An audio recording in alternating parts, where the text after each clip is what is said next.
நல்ல தகப்பனே, எங்கள் சர்வ வல்லமை உள்ள ஆண்டவரே, தர்மையான நேரத்திற்காக உமக்கு ஸ்தோத்திரம். கூடி வந்து உம்முடைய சமூகத்தில் உட்கார்ந்திருக்கிறோம் ஆண்டவரே. நீர் பேசுகிறதான ஒரு தேவன் ஆண்டவரே. நீர் சொல்லுகிறதை எங்கள் காதுகள் கேட்க எங்கள் காதுகளை திறந்தருளுவீராக.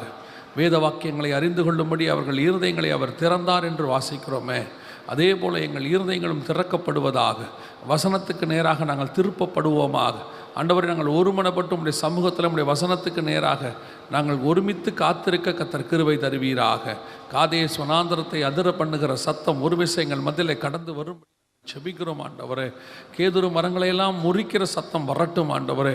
ஒரு விஷயம் உடைய வல்லமையுள்ள சத்தம் எங்கள் மத்தியில் வரும்படி நாங்கள் செபிக்கிறோம். உடைய மகத்துவமுள்ள கரத்தில் எங்களை தாழ்த்துகிறோம். நீர் பேசும், நீர் இடைபடும். எங்கள் ஆண்டவர் இயேசுவின் நாமத்தில் ஒப்பு கொடுத்து ஜெபிக்கிறோம் எங்கள் ஜீவனுள்ள நல்ல பிதாவே. அல்லேலூயா. லூக்கா எழுதின சுவிசேஷம் 17ஆம் அதிகாரம் 28, 29, 30 லோத்துவின் நாட்களிலே நடந்தது போலவும் நடக்கும். ஆண்டவர் ஒவ்வொரு காலகட்டத்திலும் ஒவ்வொரு விதமாய் பூமியை நடத்துகிறார். பொதுவாக இந்த பூமியானது முதலாக ஒரு குடும்பத்தின் கையில் தான் ஒப்படைக்கப்பட்டது. நம்ம எல்லாருக்கும் தெரியும், ஆதாம் கையிலையும் ஏவாள் கையிலையும் ஒப்படைக்கப்பட்டது. அதற்கு பிறகு அவர்கள் அதை தவற விட்டபடினாலே அதற்கு பிறகு இந்த பூமியானது இன்னொரு குடும்பத்தின் கையில் ஒப்படைக்கப்பட்டது. யாருன்னு கேட்டிங்கன்னா, நோவாவின் குடும்பத்தின் கையில் ஒப்படைக்கப்பட்டது. நாளாக நோவாவின் குடும்பத்திலிருந்து வந்த சந்ததிகள் மூலமாய் பூமியிலே பாவம் பெருகினது. அதே போல் ஒரு காலகட்டத்தில் ஆண்டவர் இன்னொரு குடும்பத்தை அழைத்து கொண்டு வருகிறார். மெசொப்பொத்தாமியா தேசத்திலிருந்து ஆபிரகாமையும் சாராயையும் அழைத்து கொண்டு வருகிறார். அவர்கள் மூலமாக கர்த்தர் கானானிலே ஒரு புதிய காரியத்தை உண்டாக்கி அங்கே அவர்கள் மூலமாக ஒரு தேவ சந்ததியை உண்டாக்க வேண்டும் என்று விரும்புகிறார்.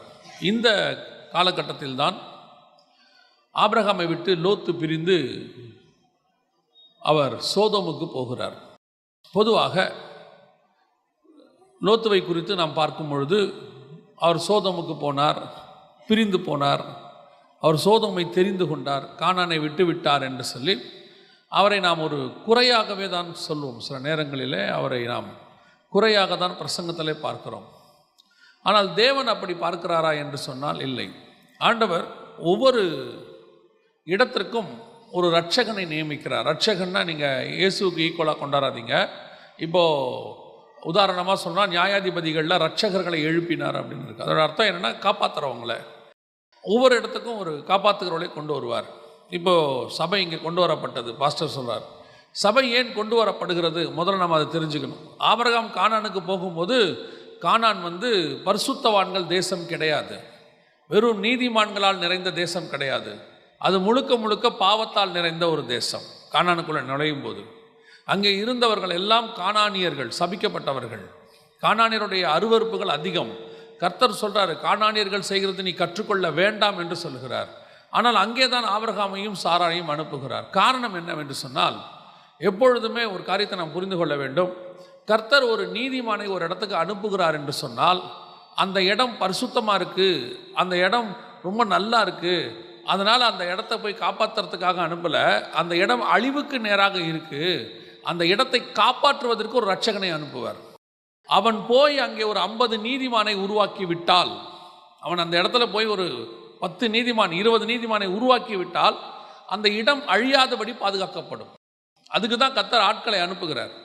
ஒரு இடத்துல ஒரு ஊழியக்காரரை திடீரென்று ஆண்டவர் அனுப்புகிறார். அனுப்பி நீ இந்த இடத்துக்கு போ அப்படின்னு ஆண்டவர் சொல்கிறார். சொல்லும்போது அந்த ஊழியக்காரர் அங்கே போகும்போது அந்த ஊழியக்காரர்கிட்ட கேட்டு பாருங்க, பின்னாட்களிலே சாட்சி சொல்லுவார். என்ன சொல்வார்னா, நான் இங்கே வரும்போது ஒரு ஆள் கூட ரட்சிக்கப்படல, மோசமான ஊர், இங்கே இருக்கலாமா வேணாமான்னு கூட நான் யோசித்தேன், இந்த இடத்த விட்டு போயிடலாமான்னு கூட நினச்சேன். ஆண்டவர்கிட்ட கேட்டேன், என்ன ஏன் ஆண்டவர் இங்கே கூட்டிகிட்டு வந்தீங்கன்னு கேட்டேன். ஆண்டவர் பதிலே சொல்லியிருக்க மாட்டார். அப்படி சொல்லுவாங்க. பின்னாட்களில் பார்த்தீங்கன்னா அந்த இடத்துல ஒரு பெரிய சபை உண்டாகி ஊழியங்கள் கட்டப்பட்டு அநேக ஊழியர்கள் உருவார்கள். ஆனால் வரும்போது பார்த்தீங்கன்னா அந்த இடம் மோசமாக இருக்கும். ஏன் ஆண்டவர் அங்கே ஒரு ஆளை அனுப்புனார் அப்படின்னு கேட்டிங்கன்னா, அது தேவனுடைய கண்களுக்கு முன்பாக அது அழிவுக்கு நேராக வந்திருக்கும். அந்த அழியக்கூடிய ஒரு இடத்தை அழிக்கிறதுக்கு முன்பதாக கர்த்தர் கொடுக்கிற லாஸ்ட் சான்ஸ் தான் ஒரு சபையை உண்டாக்குவது. அந்த சபை அங்கே வந்து ஒரு 50 நீதிமானம் உருவாக்கிருச்சுன்னா அந்த இடம் அழியாதபடி பாதுகாக்கப்படும். நான் இன்னும் சொல்லுவேன், இந்தியாவாக இருக்கட்டும், உலகமாக இருக்கட்டும், பல நாடுகள் இன்னும் அழியாமல் இருப்பதுக்கு காரணம் அவர்களுக்கு நடுவில் இருக்கிற சபையின் நிமித்தமாக. அங்கே சபை இருக்கிறதுனால கர்த்தர் அந்த இடத்த அழிக்க மாட்டார். அந்த சபை இருக்கிற இடத்துல போய் அந்த சபையில் இருக்கிற ஊழியக்காரரை கேட்டு பாருங்க, சுற்றி நடக்கிற அக்கிரமம் அநியாயங்கம் பாருங்க. உண்மை, நம்மளை சுற்றி நடக்கிறதெல்லாம் பார்த்தீங்கன்னா நமக்கே கோபம் உண்டாகும். கர்த்தருக்கு எப்படி இருக்கும் பாருங்க. பாவியாகிய நமக்கே இவ்வளோ கோபம் வருது இவனுங்க பண்ணுறதெல்லாம் பார்த்தோம்னா, பாவத்தை பார்க்க மாட்டாத சுத்த கண்ணனுக்கு எப்படி இருக்கும் பாருங்க. ஆனாலும் அவர் ஏன் அழிக்காமல் இருக்காருன்னா, அதுக்கு நடுவில் ஒரு நீதிமான் கூட்டம் உட்காந்துருக்கு. அதனால் அவங்க இருக்கிற வரைக்கும் அந்த இடத்த அழிக்க முடியாதுன்னு கர்த்தர் அதுக்காக தான் அந்த நீதிமான்கள் கூட்டத்தை உண்டாக்குவார். அதே மாதிரி தான் ஆபிரகாமை விட்டு லோத்து பிரிந்ததுக்கு காரணம் என்ன அப்படின்னு கேட்டிங்கன்னா, சோதோம் என்பது அது ஒன்றும் பரிசுத்த பூமியெலாம் கிடையாது. பிரித்து ஆண்டவர் லோத்து அங்கே அனுப்பி விடுறார். அனுப்பி விடுறதுக்கு காரணம் அது மோசமான இடம்தான். அங்கே லோத்து போனால் லோத்து அதை காப்பாற்றக்கூடும் என்கிறதான நம்பிக்கையில் தான் கர்த்தர் லோத்தை அங்கே அனுப்புகிறார். ஆபிரகாமை கானானுக்கு அனுப்பினது போல லோத்து தானா போறாரு. ஆனால் எப்பவுமே சரி, எது ஒன்றுமே நாம் தானாய் செய்கிறதில்லை. இப்போ ஒரு வசனம் கூட சொல்கிறோம், அன்றியும் அவருடைய தீர்மானத்தின்படி அழைக்கப்பட்டவர்களுக்கு சகலமும் நன்மைக்கு எதுவாய் நடக்கிறது. அப்படித்தான் சில நேரத்தில் நம்மளா யோசித்து செய்யறதான் நினச்சிக்கிறோம். அந்த யோசனையை கொடுக்கறதே கர்த்தர் தான், கொடுத்து நம்மளை செய்ய வைப்பார். இப்போ லோத்து அங்கே போகிறார். போகும்போது லோத்து நம்ம நினைக்கிற மாதிரி ஆசைப்பட்டு போன லோத்து அல்ல. போகும்போது லோத்து வந்து ஆபிரகாம் மேலே பயங்கர ஒரு வில்லன்லாம் கிடையாது. போகும்போது லோத்து எப்படிப்பட்டவர் அப்படின்னு கேட்டிங்கன்னு சொன்னால், 2 பேதுரு 2:8 வாசியுங்கள். நாள்தோறும் அவருடைய அக்கிரமத்தின் கிரியைகளை கண்டு கேட்டு நீதியுள்ள தன்னுடைய இருதயத்தில் வாதிக்கப்பட்ட நீதிமானாகிய லோத்து. அதான் ரொம்ப முக்கியம். அவன் அங்கே இருக்கும்போது அவன் எப்படிப்பட்டவன் என்ற வசனம் சொல்லுது, இருதயத்தில் வாதிக்கப்பட்ட நீதிமானாகிய லோத்து. அவன் வந்து பாவியாகிய லோத்து கிடையாது. பைபிளே அவனுக்கு சர்டிஃபிகேட் கொடுக்குது, அவன் நீதிமான். பழைய ஏற்பாட்டில் நீதிமான்கள் லிஸ்ட் எடுத்தீங்கன்னா கொஞ்சம் பேர் தான் இருப்பாங்க. ஆபிரகாம் நீதிமானாக இருந்தார். நீங்கள் ஒவ்வொருத்தரையும் எடுத்தீங்கன்னா கொஞ்சம் நீதிமான்கள் தான் இருப்பாங்க. எபிரேயர் 11 அந்த நீதிமான்கள் லிஸ்ட் இருக்கும். வசனம் சொல்லுது நீதிமானாகிய லோத்து அப்படின்னு இருக்கு. அப்படின்னா இந்த நீதிமானாகிய லோத்து எங்கே இருக்கிறாருன்னு கேட்டிங்கன்னா, சோதோமில் இருக்கிறாரு. சோதோமில் எப்படி இருக்கிறாரு? ஒரு ஃபேமிலியோடு கூட இருக்கிறார். கர்த்தரோட அனுப்பி வைக்கிறார். மனைவி 2 பிள்ளைகளோடு இருக்கிறார். அன்றைக்கே அவர் வந்து ஒரு பக்காவா ஒரு அரேஞ்ச்மெண்ட்டோட தான் இருக்கிறார். நல்ல வசதி வாய்ப்போடு தான் இருக்கிறார். போகும்போது அவருடைய ஆஸ்தி பூமி தாங்கக்கூடாததாக இருந்தது அப்படின்னு இருக்குது. அப்படி இருக்கும்போது அவரை சுற்றி இருக்கிறதான சோதோம் எப்படி இருந்தது அப்படின்னு பார்த்தீங்கன்னா, ஆசீர்வாதத்துக்கு குறைவில்லாத இடம், ஆகார திரட்சி அதிகம் இருக்கிற இடம், நல்ல சாப்பாடு இருக்கிற இடம், ஜனங்களுக்கு எந்த விதமான வசதி வாய்ப்புகள் குறைவானதெல்லாம் கிடையாது. நல்ல ஒரு செழிப்புள்ள சிட்டி. ஏன்னா அப்படி தான் எசேக்கியேல் புஸ்தகம் சொல்லுது. நீங்கள் வாசித்து பார்க்கும்பொழுது எசேக்கியேல் 16:49 சாங்கோபமான வாழ்க்கை அவங்களுக்கு, பயங்கர லாவிஷா, பயங்கர ஜாலியாக வாழ்கிற வாழ்க்கை. அமெரிக்காவுக்கும் யூகேக்கும் போனீங்கன்னா இப்போ இல்லை, இப்போ கூட இருக்கலாம். ஒரு 20 வருஷத்துக்கு முன்னாடி நாங்கள் வேலை பார்த்த காலத்தில் அவர்கள் சனி ஞாயிறானா சாங்கோபனமான வாழ்க்கை அவங்களுக்கெல்லாம். சனிக்கிழமெல்லாம் வேலை பார்க்க மாட்டாங்க. அந்த 5 நாள் சம்பாதிக்கிறத கொண்டு போய் அடுத்த 2 நாள் செலவு பண்ணுவாங்க. அவங்க எப்படி செலவு பண்ணுவாங்கன்றது அந்த 2 நாள் பார்க்கலாம். அவ்வளவு பாவம்தான். ஆனால் அந்த பாவத்தை வந்து அவ்வளோ சந்தோஷமாக கழிப்பாங்க அவங்க. அப்படி ஒரு சிட்டி. அப்படி 4000 வருஷத்துக்கு முன்னாடி இருக்கு சோதோம். அப்படி இருக்கிறாரு. அதுக்கு நடுவில் நீதிமானாகிய ஒரு லோத்து உள்ளே உட்கார்ந்துருக்கிறாரு. இன்னைக்கு நமக்கு நம்மளை சுற்றி எல்லா ஆசீர்வாதங்களும் இருக்கு. ஆனால் இன்னைக்கு நமக்கு இருக்கிற ஒரு பெரிய கவலை ஒன்று இருக்கிறது. கிறிஸ்தவ பிள்ளைகளுக்கு, அதாவது கிறிஸ்தவ குடும்பத்துக்கு ஒரு பெரிய கவலை இருக்கு. என்ன இருக்கு அப்படின்னு கேட்டிங்கன்னா, இந்த குடும்பத்தை இந்த பாவ உலகத்தில், குறிப்பாக நம்மளை சுற்றி நடக்கிற உலகத்தில் பத்திரமா கொண்டு போய் பரலோகத்தில் சேர்க்க முடியுமாங்கிறதான ஒரு பயம் இருக்கு. நம்மளை சுற்றி நடக்கிறது எல்லாத்தையும், அதுவும் குறிப்பாக இந்த 20-30 வருஷத்தில் மட்டும் இருக்கிற இந்த ஜனங்க வந்து கொஞ்சம் பாவப்பட்ட ஜனங்கள். எப்படி பாவப்பட்ட ஜனங்கள் அப்படின்னு சொல்கிறேன்னா, நாம தான் ஒரு தலைமுறையிலேருந்து இன்னொரு தலைமுறைக்குள்ள உலகம் மாறினதை அப்படியே பார்த்துருக்குறோம். அப்படியே உலகம் வந்து ஃபேண்டசிக்கு, உலகம் வந்து ஒரு மாடர்ன் ஏஜுக்கு, உலகம் வந்து ஒரு டெக்னாலஜிக்கு முழுக்க முழுக்க மாறினதை நம்ம உட்காந்து பார்த்துருக்குறோம். இப்போ நம்ம கண்ணுக்கு முன்னாடியே நம்ம எதெல்லாம் தப்புன்னு சொன்னோமோ அதெல்லாம் ரைட்டாக இருக்குது. ஒரு காலத்தில் எதெல்லாம் கூடாதுன்னு சொன்னோமோ இன்னைக்கு அதெல்லாம் மஸ்டாக மாறி இருக்குது. இப்போ நம்ம பார்க்கும் போதே நிறைய பெற்றோருக்கு இப்போ பிரச்சனை என்ன அப்படின்னு கேட்டிங்கன்னா, நான் சொல்கிறது வந்து இப்போ மாறி இருக்கிறத சொல்கிறேன். ஒரு காலகட்டத்தில் பிள்ளைகள் ஒரு 3:30 மணி 4 மணி மிஞ்சி போச்சுன்னா ஸ்கூலை விட்டு 4 மணிக்குள்ளலாம் வந்துடணும். வேலைக்கு போகிற கணவன் வந்து 6 மணிக்கெலாம் வீட்டுக்கு வந்துடுவார். ஒரு 7-8 மணிக்கெல்லாம் நாள் முடிஞ்சிடும். இன்றைக்கி அப்படி இல்லை, 24 hours நாள் மாறிடுச்சு. பிள்ளைகள் வந்து சாயங்காலத்தில் வெளியவே போக மாட்டாங்க. ஆண் பிள்ளையும் போகாது, பெண் பிள்ளையும் போகாது. ஆண் பிள்ளை போனால் கூட பெண் பிள்ளை போகவே போகாது. இப்போ சாயங்காலம் 6 மணிக்கு கிளம்பி தான் அது வேலைக்கே போகுது. காலையில் 8 மணிக்கு தான் வருது. இப்போ இதை நீங்கள் வந்து குறையாகவோ தப்பாவோ சொன்னீங்கன்னா நீங்கள் பழமவாதி ஆகிடுவீங்க. இப்போ நமக்கு என்ன பிரச்சனை அப்படின்னு கேட்டிங்கன்னா, நம்ம படிக்கும் போது எதெல்லாம் தப்புன்னு சொன்னோமோ இப்போ நம்ம பிள்ளைகள் படிக்கும்போது அதெல்லாம் சரின்னு ஆயிடுச்சு. அதான் உண்மை. இப்போ இந்த அப்பா அம்மா அவங்களுக்கு இருக்கிற பிரச்சனை என்னன்னா, எது சரி எது தப்புன்னே அவங்களுக்கு தெரிய மாட்டேங்குது. நாங்கள் இதை தப்புங்கிறோம், ஆனால் என் பிள்ளைங்க அதை சரிங்குது இல்லையா? நம்ம அப்பா அம்மாவுக்கு முன்னாடி நின்று பேச மாட்டோம், பயப்படுவோம். அது இப்போ வந்து ஏறி மேலே உட்காந்து தான் பேசுது. ஸ்கூலில் நம்மளை அடிக்காத நாள்னு ஒன்று கிடையவே கிடையாது. அடி வாங்காமல் வந்துட்டோம்னா சக்ஸஸ்ஃபுல் அன்னைக்கு இல்லையா? இன்னைக்கு அடிச்சாங்கன்னா டீச்சர் தொலைஞ்சாங்க. டீச்சர் ஜாப் பண்ணிட்டு வராங்க, இன்னைக்கு எவனையும் அடிக்காமல் திட்டாமல் பார்த்துக்கணும் ஆண்டவரே. நம்ம கண்ணுக்கு முன்னாடி அப்படியே தலைக்கீழ மாறிடுச்சு பாருங்க எல்லாமே. அன்னைக்கு நம்ம அப்பா அம்மா என்ன சொல்லி விட்டு வருவாங்க அப்படின்னு கேட்டிங்கன்னா, நம்மளை விட்டுட்டு வந்தது கண்ணு ரெண்டையும் விட்டுட்டு தோலை ஊறிங்கம்பாங்க. இவங்களும் அடிப்பாங்க, போனால் அவங்களும் அடிப்பாங்க. நமக்கு எங்கே போகிறதுன்னு தெரியாமல் ரோட்டில் அழுதுகிட்டே வருவோம். இப்போ வீட்டுக்கு போனால் அப்பாவும் அடிப்பார். அவர் அடித்தாருன்னு இங்கே வந்தால் இந்த டீச்சரும் அடிக்கும். ஆனால் இப்போ டீச்சர் அடிக்கிறது இல்லை, அடித்தா அப்பா கேட்குறாரு, நம்ம தான், வேற யாரும் இல்லை, நம்மளே தான். எப்படி என் பிள்ளை மேலே கையை வச்சாங்க அவங்க, வா கேட்போம் அப்படிங்கிறாரு. 100க்கு 10 அப்பா தான் நீ என்ன பண்ணன்னு கேட்குறாரு. மிச்சம் 90 அப்பா கேட்க மாட்டேங்கிறாரு. சூழ்நிலை நான் சொல்றது ஒரே ஒரு விஷயத்துல இந்த மாதிரி எல்லாத்துலேயும் மாறிடுச்சு. சாப்பாடு கூட மாறிடுச்சு, ட்ரெஸ்ஸு கூட மாறிடுச்சு. அன்னைக்கு போட்ட ட்ரெஸ்ஸுக்கும் இன்னைக்கு போட்ட ட்ரெஸ்ஸுக்கும், அன்னைக்கு எந்த ட்ரெஸ்ஸை நம்ம தப்புனமோ இன்னைக்கு அந்த ட்ரெஸ்ஸை நம்மளே பிள்ளைகளுக்கு வாங்கி கொடுக்குறோம். கொடுக்காவிட்டால் அது அழுவுது இல்லையா? நிறைய அப்பா அம்மாவுக்கு அந்த பயம் இருக்குது. ஒரு வசனம் இருக்குது கலாத்தியர்ல, பிள்ளை பெறாத மலடியே மகிழ்ந்த களி கூறுன்னு இருக்கு. அந்த காலம் வந்துருச்சு. சிலருடைய பிள்ளைகள் படுற பாடங்களை பார்த்துட்டு பிள்ளை பெறாத அப்பா அம்மா நினைக்கிறாங்க, நல்ல வேலை சோத்திரம் இப்படி ஒரு பிள்ளை நமக்கு இல்லை அப்படிங்கிற இடத்துக்கு வந்துட்டாங்க. இருக்கிறவங்க எந்த இடத்துக்கு வந்துட்டாங்கன்னா, இதுல எப்படியாவது நல்லபடியாக கரை சேர்த்துட்டா போதுமே. நிறைய பேருக்கு பிள்ளைகள் பரலோகத்துக்கு வருமாங்கிற பயம் இருக்கு. இப்போ இந்த லோத்துவோடைய நிலைமை யோசிச்சு பாருங்க. லோத்து வந்து நம்மளை விட ஒரு படி மோசமான இடத்துல இருக்கிறார். ஆக்சுவலாக லோத்துடைய இடத்துக்கு உலகம் வந்துருச்சு. ஆல்மோஸ்ட் இயேசுவே சொல்றாரு, லோத்துவின் நாட்களில் நடைபெற்றது போலவே நடக்கும்னாரு. இப்போ நடக்குது. லோத்துவோடைய நாட்களில் எதெல்லாம் ஊர்வலமாக ரோட்டில் போச்சோ இப்போ அதெல்லாம் ஊர்வலமாக ரோட்டில் போகுது.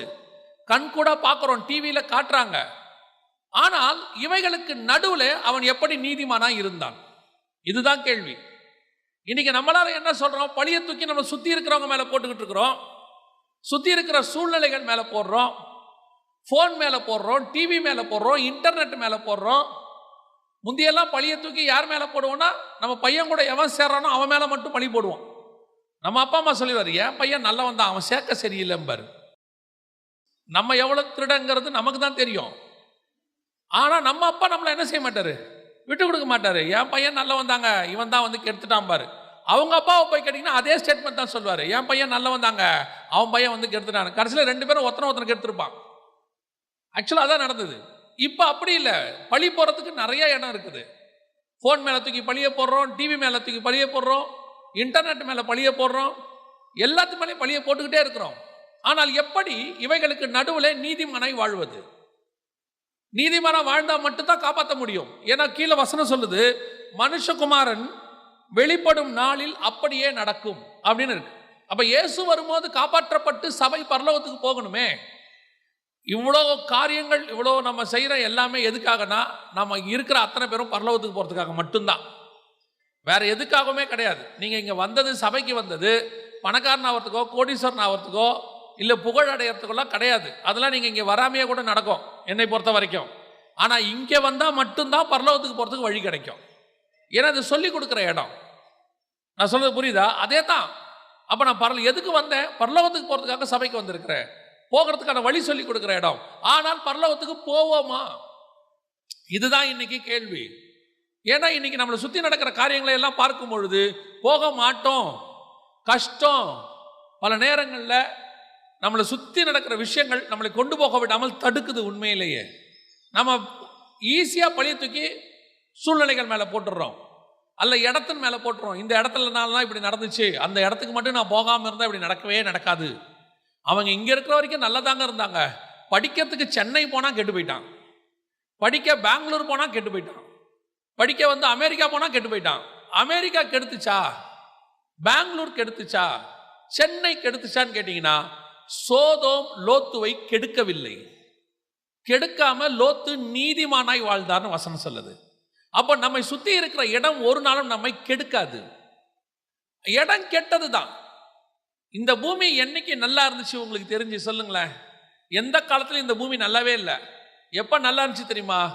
ஆதியாகமம் முதல் 2 அதிகாரத்தில் நல்லா இருந்துச்சு, 3ஆம் அதிகாரத்தில் தொலைஞ்சிச்சு. அதோட பூமி எப்போ நல்லா ஆகும் தெரியுமா? வெளிப்படுத்தல் கடைசி 2 அதிகாரத்தில் நல்லா ஆகும். இந்த 66 புக்கில் முதல் 2 அதிகாரத்தில் பூமி நல்லா இருக்கு, கடைசி 2 அதிகாரத்தில் பூமி நல்லா இருக்கு. இடைப்பட்ட 66 புக்கிலையும் பூமி கெட்டதாக தான் இருக்கு. எப்போ பூமி நல்லா இருந்துச்சு? உடனே நம்ம என்ன சொல்லிடுவோம்? எங்க அப்பா அம்மா காலம் பரவாயில்லைங்க, இப்போதான் ரொம்ப மோசம். நம்ம அப்பா அம்மாவை கேட்டு பாருங்க, எங்க காலம் ரொம்ப மோசம், எங்க அப்பா அம்மா தாத்தா காலத்துல அப்படி இல்லையாமாம்பாங்க. எல்லார் காலத்திலையும் மோசம் இருக்கு. நோவா காலத்தில் இருக்கு, லோத்து காலத்தில் இருக்கு, எல்லாருடைய காலத்திலும் இருக்கு, இயேசு காலத்தில் இருக்கு, எல்லா காலத்திலும் இருந்துச்சு. ஆனால் அந்த காலத்துக்கு நடுவே ஒரு கூட்டம் மட்டும் நீதிமானாய் வாழ்ந்துகிட்டே இருக்குது. இவன் நோவாவை வசனம் சொல்லுது, நோவாவின் வம்ச வரலாறு. நோவா அன்னைக்கு இருந்தவர்களுக்குள் அவன் நீதிமானாய் இருந்தான்னு வசனம் சொல்லுது. லோத்தை பத்தி வசனம் சொல்லுது, நீதிமானாகிய லோத்துன்னு இருக்கு. அப்ப எல்லா காலத்திலும் எப்பேற்பட்ட சூழ்நிலையிலும் அவைகளுக்கு நடுவில் ஒரு நீதிமானால் வாழ முடியும். நாம நீதிமானா இருக்கிறோமான்றதுதான் கேள்வி. இன்னைக்கு பழிய தூக்கி யார் மேலேயாவது போட்டுக்கிட்டே இருக்கிறோம். நம்ம தப்பு பண்ணிட்டு சூழ்நிலையை யார் மேலேயாவது போட்டுறோம். அவங்க தான் காரணம், இவங்க தான் காரணம். யாரும் யாரையும் கெடுக்க முடியாது. என்னை நான் கெடுத்துக்கொண்டால் ஒழிய, நான் நினைச்சா, நான் கர்த்தருக்குள் இருந்தால் எந்த சூழ்நிலையிலும் என்னால் உண்மையும் உத்தமமாய் வாழ முடியும், நான் நீதிமானாய் இருக்க முடியும். காரணம் என்ன அப்படின்னா, அங்கதான் விஷயமே இருக்குது. இப்போ இவங்க எல்லாம் நீதிமானா இருந்ததுக்கு என்ன காரணம் அப்படின்னு கேட்டீங்கன்னா, இவங்களுக்குள் இருக்கக்கூடியதான கர்த்தருடைய சுபாவம். நோவா ஏன் நீதிமானா இருந்தாரு? அவர் தேவனோடு கூட சஞ்சரித்து கொண்டிருந்தார். ஏன் லோத்து நீதிமானா இருந்தாரு? பேதுருவின் புத்தகத்தில் என்ன வாசிச்சோம்? அந்த வசனம் என்ன சொல்லுது? நாள்தோறும் பாதிக்கப்பட்டு நடக்கிற சம்பவங்களை கண்டு கேட்டு அவனுக்கு ஒரு கஷ்டம் வருது. வசனம் என்ன சொல்லுது பாருங்க, நாள்தோறும் அவருடைய அக்கிரம கிரியைகளை கண்டு கேட்டு நீதியுள்ள தன்னுடைய இருதயத்தில் வாதிக்கப்பட்ட. உள்ளுக்குள்ள என்ன இருக்குது? நீதி இருக்குது. இயேசு கிறிஸ்துவின் மூலமா வந்த நீதி மனசுக்குள்ள இருக்கு. அது இருந்துச்சுன்னா நம்மளை சுத்தி இருக்கிற எதையும் நாம ஜெயிக்க முடியும். இயேசு சொல்றாரு, பரலோக ராஜ்யம் புளித்த மாவுக்கு ஒப்பா இருக்கிறது. புளித்த மாவுனா என்ன? பொதுவா பைபிள்ல புளித்த மாவுனா நெகட்டிவ் பேரபிள், ஒரு தப்பான விஷயத்தை தான் ஆண்டவர் புளித்த மாவுன்னு சொல்லுவார். உதாரணமா, பரிசேயர் சதுசேயரை குறித்து எச்சரிக்கையாக இருங்கள். பரிசேயர் சதுசேயர் என்கிற புளித்த மாவை குறித்து எச்சரிக்கையாக இருங்கள். அதோட அர்த்தம் என்னன்னா, கள்ள உபதேசம்னு அர்த்தம். அவங்களுடைய கள்ள உபதேசத்தை குறித்து எச்சரிக்கை. அதோட அர்த்தம் என்ன? கள்ள உபதேசம் கொஞ்சம் சபைக்குள்ள வந்துருச்சுனாலே போதும், அது முழு சபையும் கெடுத்துரும். கொஞ்சம் புளித்த மாவு மற்ற எல்லா மாவையும் மாத்திரும். அதே மாதிரி ஒரு கள்ள உபதேசம் கொஞ்சம் சபைக்குள்ள வந்து நம்ம விட்டுட்டோம்னா அது மொத்த சபையும் என்ன செஞ்சிடும்? கள்ள உபதேசமா மாத்திரும். எச்சரிக்கையா இருங்கன்றார். அதே தேவன் இன்னொரு இடத்துல சொல்லும் போது சொல்றாரு, பரலோக ராஜ்யம் புளித்த மாவுக்கு ஒப்பா இருக்கிறது. பரலோக ராஜ்யம் ஏன் புளித்த மாவுக்கு கம்பேர் பண்றாருன்னு கேட்டீங்கன்னா, பரலோக ராஜ்யம்னா அத்தாரிட்டி, அதிகாரம். பரலோகத்துக்கு ஒரு அதிகாரம் இருக்கு. அந்த ராஜ்யத்தினுடைய அதிகாரம் எங்க இருக்குது? உனக்குள்ள இருக்கு. இதுக்கு ஒரு வல்லமை உண்டு. இது எப்படிப்பட்டதுன்னா, அந்த அதிகாரத்துல கொஞ்சம் உங்ககிட்ட இருந்தா போதும், நீ உன்னை சுத்தி இருக்கிற எல்லாரையும் அந்த அதிகாரத்துக்குள்ளே கொண்டு வந்துடலாம். உங்களால எல்லாத்தையும் ஜெயிக்க முடியும்னு அர்த்தம். எப்படி புளித்த மாவு எல்லாத்தையும் மாவா மாத்துதோ, புளித்த மாவா மாத்துதோ, கொஞ்சம் புளித்த மாவு, அதே மாதிரி உங்களுக்குள்ள இருக்கக்கூடியதான பரலோக ராஜ்யத்தினுடைய வல்லமை, பரலோக ராஜ்யத்தினுடைய அதிகாரம், கர்த்தர் கொடுத்திருக்கிறதான நீதி, கர்த்தர் கொடுத்திருக்கிற பரிசுத்தம், கர்த்தர் கொடுத்திருக்கிற வல்லமை, அது உங்களை சுத்தி இருக்கிற அத்தனை பேரையும் மாற்றும். மாற்றக்கூடிய அதிகாரம் அதற்கு உண்டு. இப்போ முந்தியெல்லாம் சொல்லுவாங்க பாருங்க, ஒரு ஹாஸ்பிட்டல்லையோ அல்லது ஒரு ஸ்கூல்லையோ ரட்சிக்கப்பட்ட ஒருத்தர் போவாங்க. அவங்க போய் வேலைக்கு சேருவாங்க. அவங்க சேரும் போது பார்த்தீங்கன்னா அவங்க ஒருத்தர் தான் அங்கே இருப்பாங்க, ஆண்டவர் ஏற்றுக்கொண்டவங்க.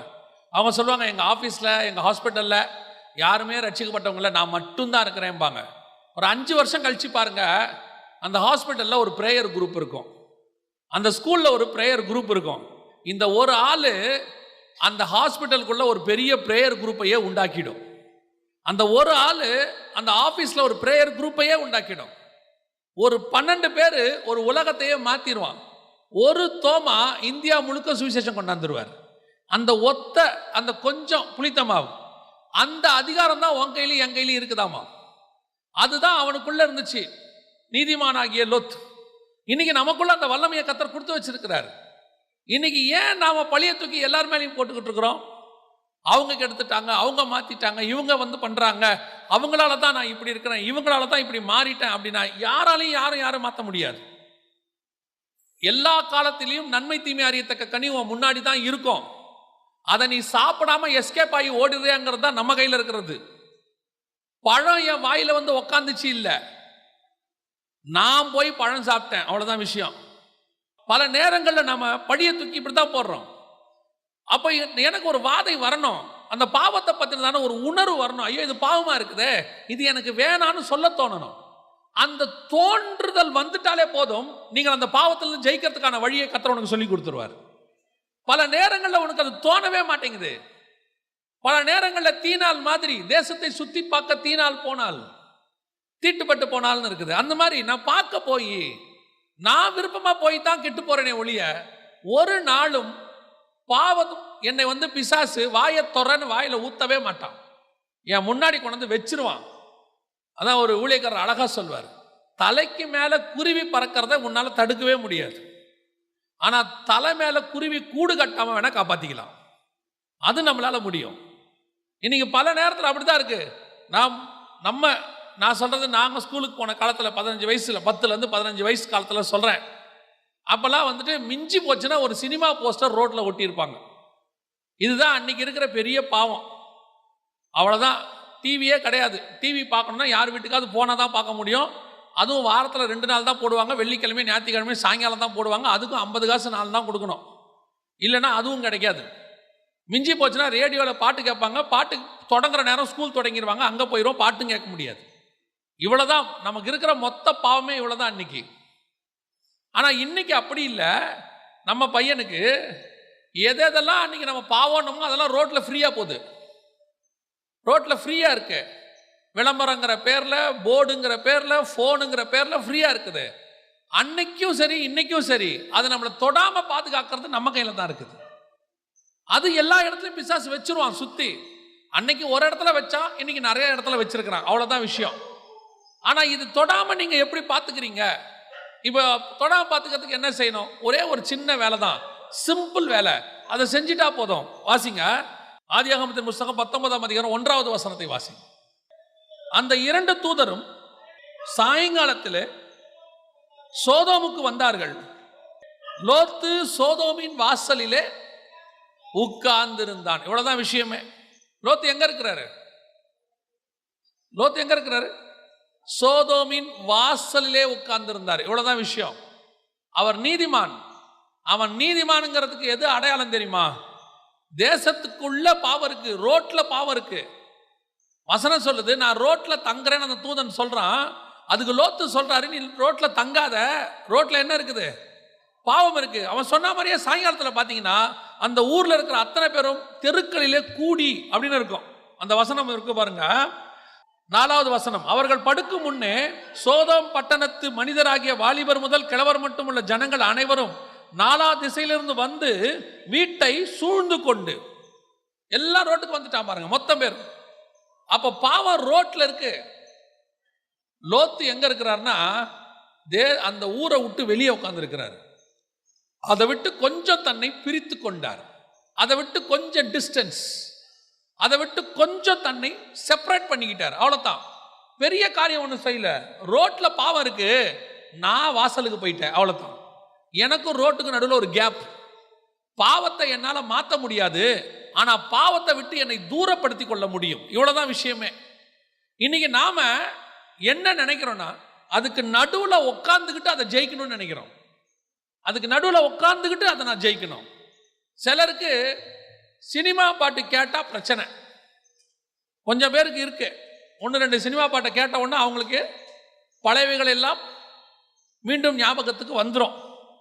அதில் சொல்லுவாங்க, எவ்வளோ அழகான பாட்டு பாருங்க இல்லையா. அதுக்கு ஒரு காரணம் வேற சொல்லுவோம். என்ன சொல்ல தெரியுமா, நம்ம பாட்டெல்லாம் கேட்கறதில்ல, 1-2 பாட்டு மட்டும் அந்த காலத்துல இருந்து நம்ம காதில் என்ன செய்யுது.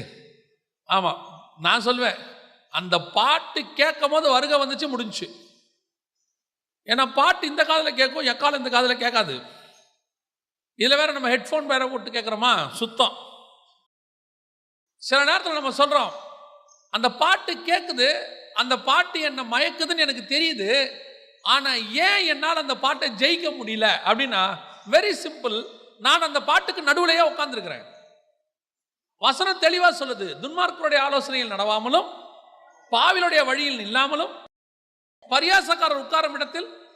இது எதுவும் நமக்கு தெரிஞ்ச வசனம், என்னமோ ரொம்ப நல்லா படிச்சுட்டோம், ரொம்ப சகஜமாயிருச்சு. இந்த 3 காரியத்தை லைஃபுக்கு ஃபாலோ பண்ணீங்கனாலே நீங்க பாவத்துக்குள்ள போக மாட்டீங்க. 3 காரியத்தை லைஃபுக்கு ஃபாலோ பண்ணீங்கன்னா பாவத்துக்குள்ளேயே நீங்க போகிறதுக்கு வாய்ப்பே இல்லை. இன்னைக்கு அதான் நடக்குது. ரொம்ப சில வசனம்லாம் ரொம்ப சகஜமாகி நம்ம விட்டுட்டோம் பாருங்களேன். என்ன ஆகுது, எங்க பாவம் இருக்குதோ நடுவில் போய் உட்காந்துப்பான். நம்மால் எல்லாரும் அரட்டை அடிக்கிற இடத்துல போய் உட்காந்துப்பான். ஆனா இவன் அரட்டை அடிக்க மாட்டான். அதுல இவனுக்கு ஒரு பெருமை வேற, எல்லாரும் அரட்டை அடிச்சாங்க, நான் மாத்திரம் அங்க அடிக்கல. அதுக்கு நடுவில் காலேஜில் பசங்க எல்லாம் அரட்டை அடிப்பானுங்க, இவனுக்கு அரட்டை அடிக்கிறதையும் கேட்கணும், அதுல அந்த ஜோக்கெல்லாம் கேட்கணும், சிரிக்கணும்னு ஆசையும் இருக்கு. ஆனா அவன் அடிக்கிற ஜோக்கெல்லாம் மோசமான ஜோக்கா இருக்கும். அங்க உட்காந்து இவனுக்கு பேசுறதுக்கும் கஷ்டமா இருக்கும். நம்ம கிட்ட வந்து சொல்லுவான், காலேஜில் பாருங்க அவர்கள் எல்லாரும் இப்படி இருக்கிறார்கள், அவர்கள் மத்தியில் நான் வாழ்வது கடினமா இருக்கு, ரொம்ப ரொம்பலாம் நடிக்காத நீ. அப்படியே ஏந்திரிச்சு 10 அடி தள்ளி போய் உட்காந்துக்க, பிரச்சனை சால்வ் ஆயிரும்.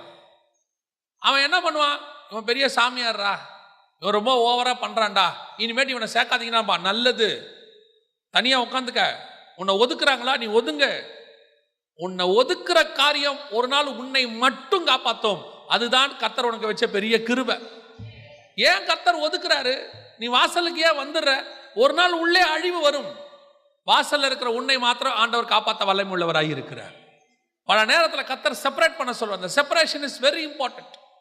உங்க ஆவிக்குரிய வாழ்க்கையில இருக்கட்டும், உங்களுடைய ஊழிய பாதையா இருக்கட்டும், உங்களை நிறைய பேர் பாவம் செய்வனோட நீ சேரக்கூடாதுன்னா அவனை பார்க்கவே கூடாது, பேசவே கூடாது. இல்லை, தேவையான விஷயத்துக்கு போகணும், வந்துடணும், தேவை முடிஞ்ச உடனே வந்துடணும். வந்துட்டு மற்ற நேரத்திலலாம் போய் உட்காந்து அவங்களோட உட்காந்து அரட்டை அடிக்கிறது, எல்லா வேலையும் பண்ணுறது. அப்புறம் அவன் பண்ணுற ஜோக்கில் நம்மளும் 2 சேர்ந்துக்கிறது. நம்ம அங்கே பேச மாட்டோம், அதை கொண்டு வந்து நம்ம இங்கே பேசுவோம். நான் ஒரு இடத்துக்கு போனேன்னா அவங்க ஒரு ஜோக் சொன்னாங்களா, அப்படி வந்து எங்கே சொல்லிக்கிட்டு இருப்பான், வீட்டில் சொல்லுவாங்க, சர்ச்சில் சொல்லுவான். பிசாசு பார்த்தான், அவனை விட இவன் தான்டா நம்மால். ஏன், அவனாவது வெறும் பாவிகள் மத்தியில் பேசினவன், இவன் வெறும் பரிசுத்தவான்கள் மத்தியிலே நம்மளை பற்றி பேசிக்கிட்டு இருக்கிறான். இன்னைக்கு அதுதான் நடக்குது. ஏன் என்னால் ஜெயிக்க முடியல, நீ நடுவில் போய் உட்காந்துக்கிற, கொஞ்சம் உன்னை செப்பரேட் பண்ணு. அந்த செப்பரேட் பண்ணும் போது நீ சில காரியங்களை உலக பிரகாரமாக இழக்கத்தான் நேரிடும். சில மாம்ச சந்தோஷங்களை இழக்க வேண்டி வரும்.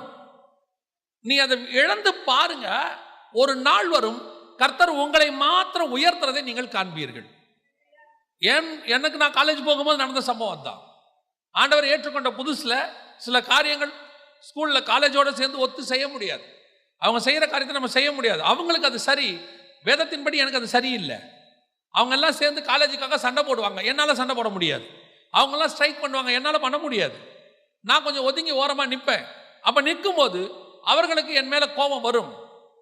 என் கூட பேசக்கூடாதும்பாங்க, என்னை ஒதுக்குவாங்க. நல்லது, ஒதுக்கினார்கள். அந்த ஒதுக்கின காலம்தான் நான் தேவனோடு கூட சஞ்சரிப்பதற்கு எனக்கு வாய்ப்பாக அமைந்தது.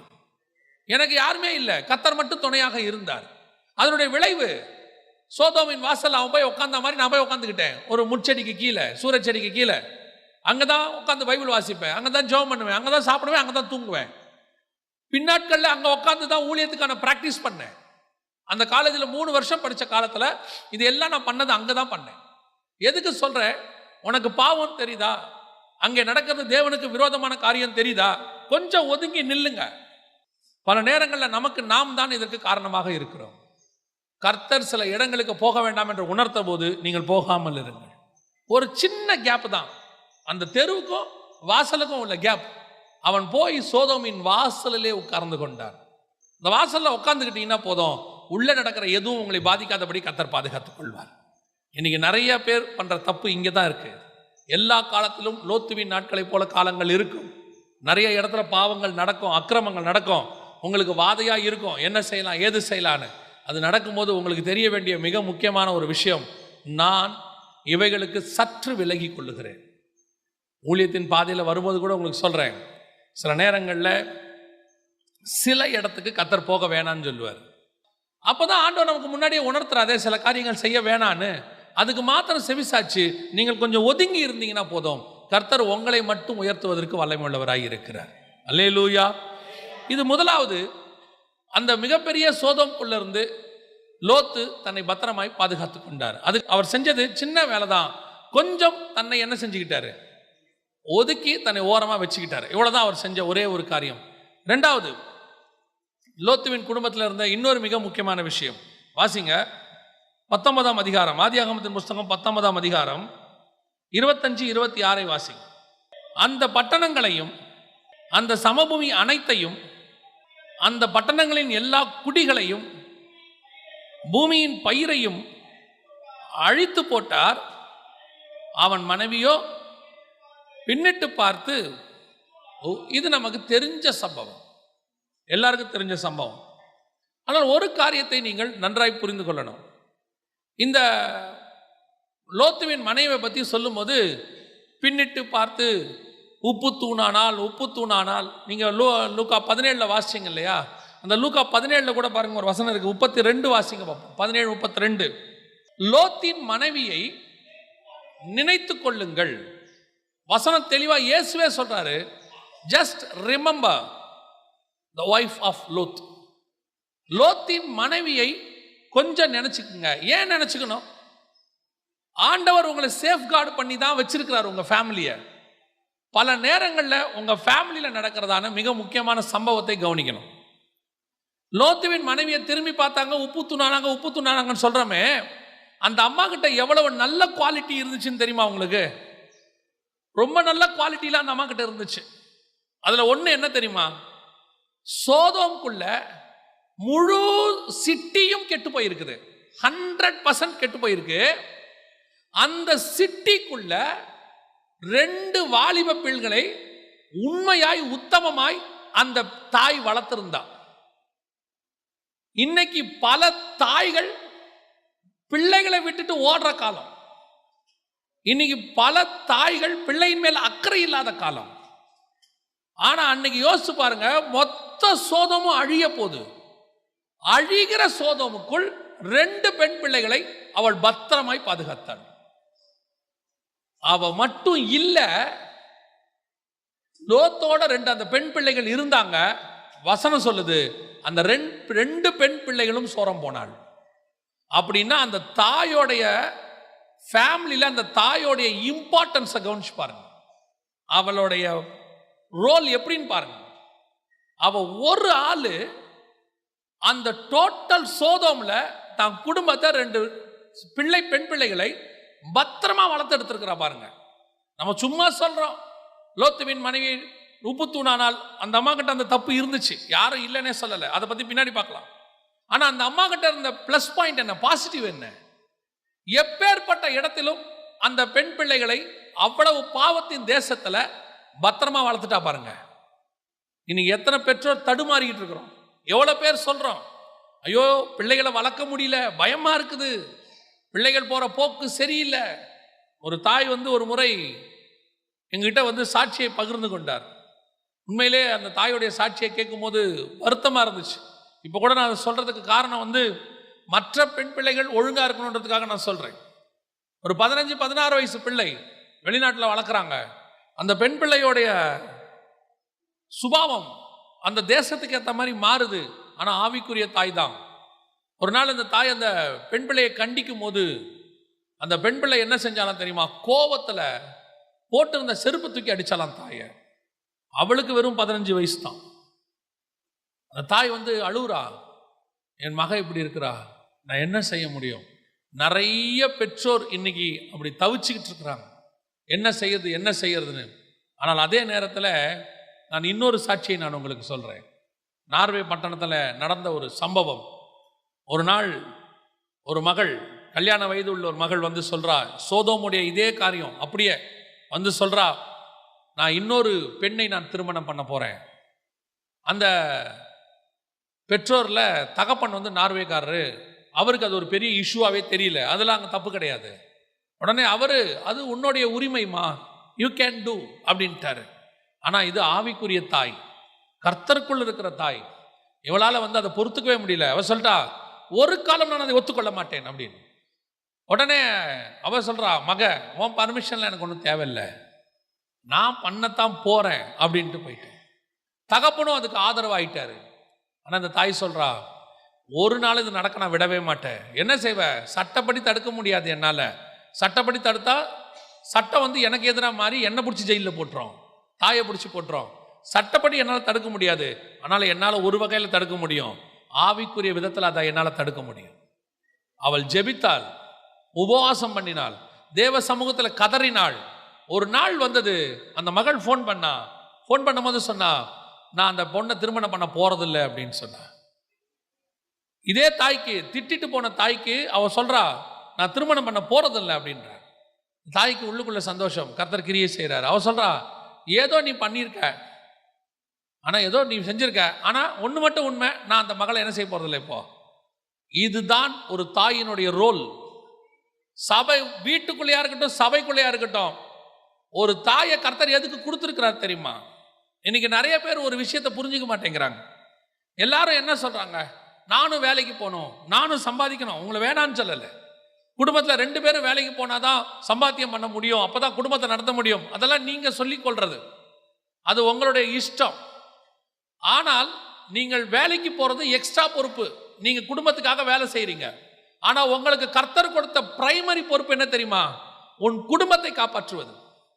ஒரு கணவனால் முடியாது, ஆனால் அது ஒரு தாயால தான் முடியும். ஒரு கணவன் இல்லாமல், ஒருவேளை கணவன் இறந்துட்டா சொல்றேன், இறந்துட்டா ஒரு தாயால ஒரு குடும்பத்தை தனியா நின்று நடத்துறதுக்கு முடியும். ஆனா ஒரு மனைவி இறந்துட்டா ஒரு கணவனால ஒரு குடும்பத்தை நடத்த முடியாது. ஏன்னா தாயோடைய ரோல் அவ்வளவு இம்பார்ட்டன்ட். இன்னைக்கு குடும்பத்தில் இருக்கிற தாய்மார்களுக்கு அது தெரிய மாட்டேங்குது. அதுவும் இந்த கடைசி காலத்துல ரொம்ப ஈஸியா. அந்த காலத்துலலாம் பெண் பிள்ளைகள் வீட்டில் இருந்தா தாய் வெளியவே போகாது. அப்படி போறதா இருந்தா அந்த பிள்ளையும் கையில பிடிச்சிக்கிட்டு தான் போகும். இப்பெல்லாம் பெண் பிள்ளையை விட்டுட்டு அது பாட்டுன்னு கிளம்பி போயிடுது. அதெல்லாம் பார்த்துப்பாங்க, அதெல்லாம் ஈர்ப்பாங்க. எப்படித்தான் இந்த எண்ணம் வருதுன்னே தெரியல. கேட்டா சொல்லுது, எங்களுக்கு சுதந்திரம் இல்லையா, பெண் உரிமை இல்லையா? இருக்கு, யாரு இல்லைன்னா.